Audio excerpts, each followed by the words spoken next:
Bienvenue dans un nouvel épisode du podcast Droit de l'immigration. Je suis l'avocat Fabio Locerbo et aujourd'hui, nous analysons une décision importante du tribunal administratif régional d'Émilie-Romagne, première section, publiée le 27 février 2026 concernant le recours inscrit au rôle général numéro 1845 de 2025. L'affaire porte sur une situation très concrète et malheureusement fréquente dans la pratique administrative.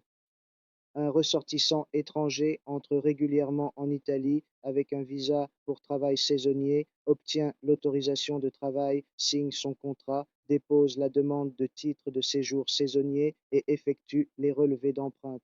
Tout est conforme à la loi. Pourtant, la questura ne procède pas à l'émission matérielle du titre de séjour et, après un certain temps, décide de classer la demande.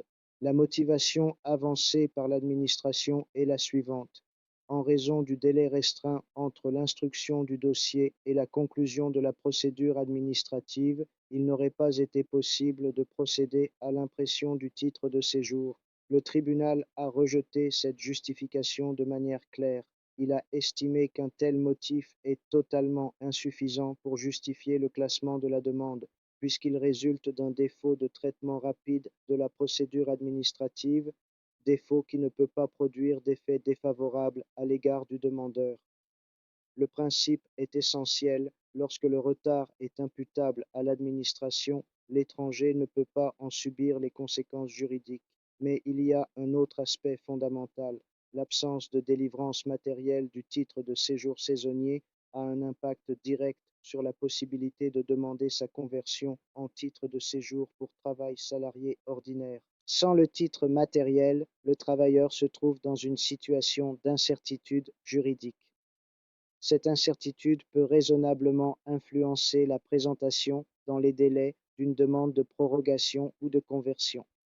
Le tribunal reconnaît expressément que le retard administratif peut avoir été la cause, ou du moins une cause contributive, de l'absence de demande de conversion en temps utile.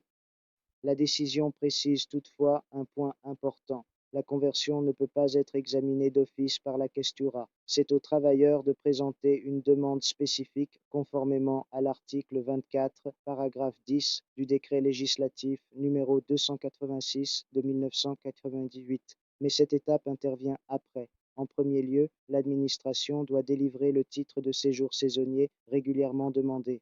En l'absence de motif substantiel d'opposition, la questura doit procéder à l'émission matérielle du titre, même en maintenant la date d'expiration initiale. Le principe affirmé par le tribunal est simple mais fondamental: l'inefficacité administrative ne peut pas devenir une sanction indirecte contre un étranger qui a respecté toutes les exigences prévues par la loi. En matière de droit de l'immigration, la différence entre régularité et irrégularité dépend souvent du respect des procédures. La légalité administrative n'est pas un simple formalisme, elle constitue la garantie structurelle d'une application cohérente et équitable des droits et des obligations. Merci de votre attention et à très bientôt pour un nouvel épisode de Droit de l'immigration.